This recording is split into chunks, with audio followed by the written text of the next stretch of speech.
This was flagrant trashiness, and my friend Manton was not slow to insist on that fact.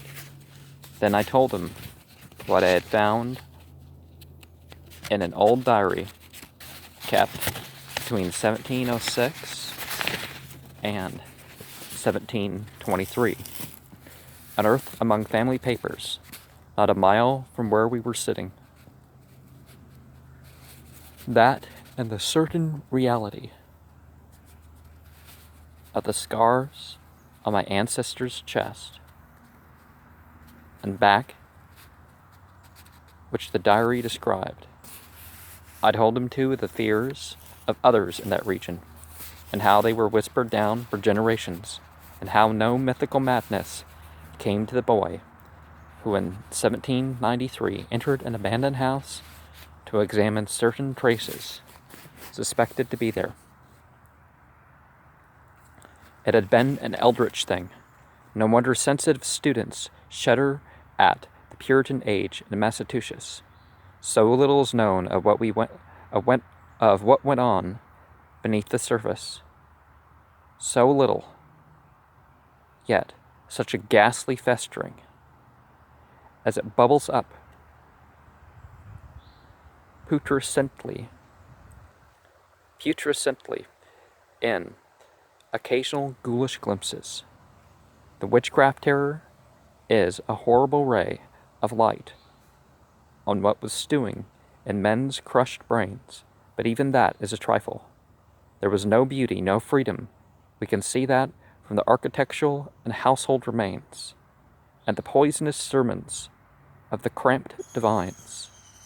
And inside that rusted iron straitjacket lurked gibbering hideousness, perversion, and diabolism.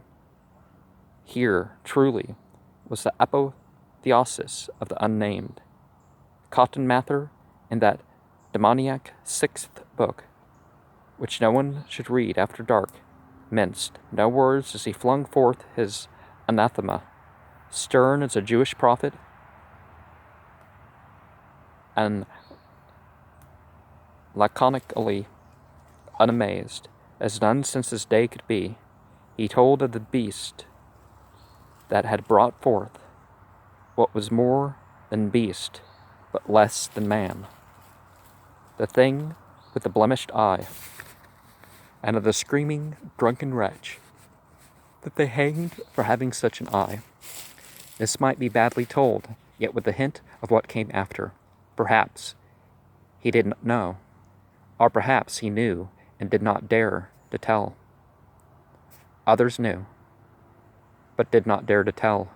There is no public hint of why they whispered about the lock on the door to the attic stairs and the house of a childless, broken, embittered old man who had put up a blank slate slab by an avoided grave, though one may trace enough evasive legends to curdle the thinnest blood. Now, jinn are more than beasts because they have free will. People say they're less than men because they don't have the physical incarnation.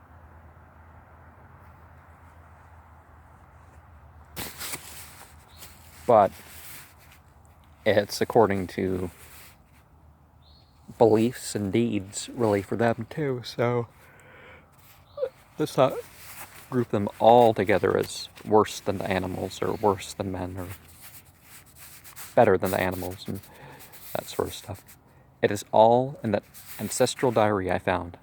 All the hushed innuendos, furtive tales of things with a blemished eye, seen at windows in the night, are in deserted meadows near the woods. Something had caught my ancestor on a dark valley road, leaving him with marks of horns on his chest and of ape-like claws on his back. And when they looked for prints in the trampled dust, they found the mixed marks of split hooves and vaguely anthropoid paws. Once a post rider said he saw an old man chasing and calling to a frightful loping, nameless thing on Meadow Hill, in the thinly moonlit hours before dawn, and many believed him. Certainly, there was strange talk one night in 1710, when the childless, broken old man was buried in the crypt behind his own house, in sight of the blank slate slab. They never locked that attic door, but left the whole house as it was, dreaded and deserted. When noises came from it, they whispered and shivered, and hoped that the lock on the attic door was strong. Then they stopped, hoping, when the horror occurred at the parsonage, leaving not a single soul alive or in one piece. With the years, the legends take on a special character, a spectral character. I suppose the thing, if it was a living thing, must have died. The memory had lingered hideously, all the more hideous because it was so secret. Some people give themselves over to so much possession that they become like beasts, biting people and performing crimes, much like as they had become a wolf or a lion or something, but with less restraint.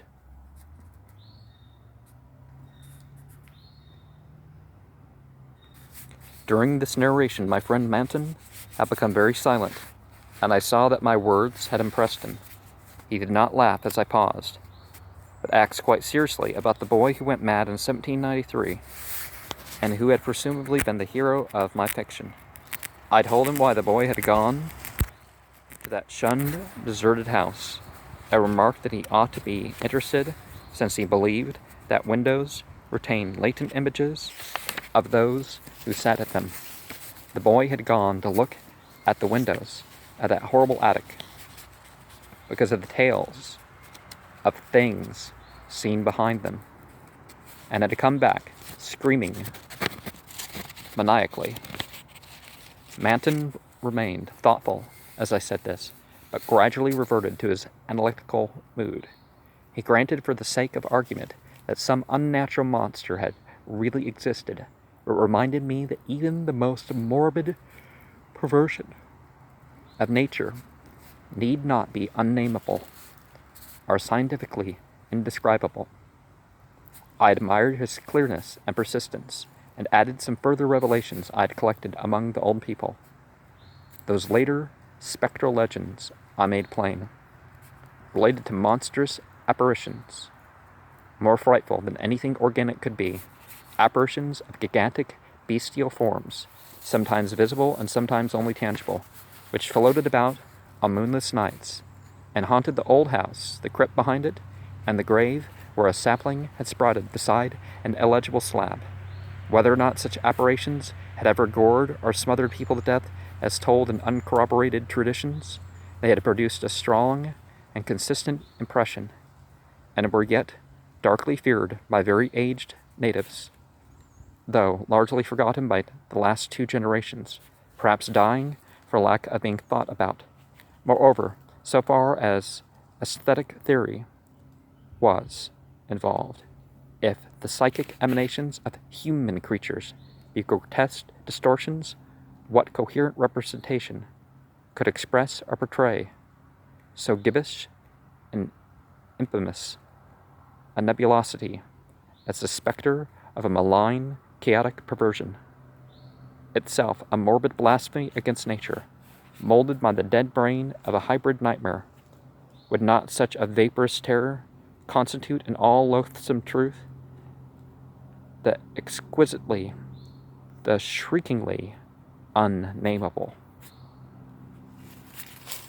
We can speak of our spiritual experiences, but there's always something about our expression, no matter how honest, that doesn't quite capture it. The hour must now have grown very late. A singularly noiseless bat brushed by me, and I believed it touched Manton also, for although I could not see him, I felt him raise his arm. Presently he spoke. But is that house with the attic window still standing and deserted? Yes, I answered, I have seen it. And did he find anything there, in the attic or anywhere else? There were some bones under the eaves. They may have been what that boy saw. If he was sensitive, he wouldn't have needed anything in the window glass to unhinge him. If they all came from the same object, it must have been a hysterical, delirious monstrosity. It would have been blasphemous to leave such bones in the world, so I went back with the sack and took them to the tomb behind the house. There was an opening where I could dump them in. Don't think I was a fool. You ought to have seen that skull. It had 4-inch horns, but a face and jaw something like yours and mine. At last, I could feel a real shiver run through Manton, who had moved very near, but his curiosity was undeterred. And what about that window pane? The window panes were all gone. One window had lost its entire frame, and in all the others there was not a trace of glass in the little diamond apertures. They were that kind, the old lattice windows that went out of use before 1700. I don't believe they've had any glass for 100 years or more. Maybe the boy broke 'em, if he got that far. The legend doesn't say. Manton was reflecting again. I'd like to see that house, Carter. Where is it? Glass or no glass, I must explore it a little. And the tomb where you put those bones, and the other grave, without an inscription, the whole thing must be a bit terrible. You did see it, until it got dark. My friend was more wrought upon than I had suspected, for at the touch of harmless theatricalism, he started neurotically away from me, and actually cried out with a sort of gulping gasp, which released a strain of previous repression. It was an odd cry, and all the more terrible because it was answered. For, as it was still echoing, I heard a creaking sound through the pitch blackness, and knew that a lattice window was opening in that accursed old house beside us. And because all other frames were long since fallen, I knew that it was the grisly, glassless frame of that demoniac attic window. And then came a noxious rush of noisome, frigid air from that same dreaded direction, followed by a piercing shriek just beside me on that shocking, rifted tomb of man and monster. In another instant, I was knocked from my gruesome bench by the devilish threshing of some unseen entity of titanic size, but undetermined nature, knocked sprawling on the root-clutched mold of that abhorrent graveyard, while from the tomb came such a stifled uproar of gasping and worrying that my fancy peopled the rayless gloom with Miltonic legends of the mishappen damned. There was a vortex of withering, ice-cold wind, and then the rattle of loose bricks and plaster. But I had mercifully fainted before I could learn what it meant. Manton, though smaller than I, is more resilient, for we opened our eyes at almost the same instant. Despite his greater injuries, our couches were side by side, and we knew in a few seconds that we were in St. Mary's Hospital. Attendants were grouped about, intense curiosity, eager to aid our memory by telling us how we came there. And we soon heard of the farmer who had found us at noon in a lonely field beyond Meadow Hill, a mile from the old burying ground, on a spot where an ancient slaughterhouse is reputed to have stood. Manton had 2 malignant wounds in the chest, and some less severe cuts or gougings in the back. I was not so seriously hurt, but was covered with welts and contusions of the most bewildering character, including the print of a split hoof. It was plain that Manton knew more than I, but he told nothing to the puzzled and interested physicians till he had learned what our injuries were. Then he said we were the victims of a vicious bull, though the animal was a difficult thing to place an account for. After the doctors and nurses had left, I whispered an awe-struck question. Good God, Manton, but what was it? Those scars? Was it like that? And I was too dazed to exult when he whispered back a thing I'd half expected. No, it wasn't that way at all. It was everywhere. A gelatin, a slime, Yet it had shapes, 1,000 shapes of horror, beyond all memory. There were eyes, and a blemish. It was the pit, the maelstrom, the ultimate abomination, Carter. It was the unnamable.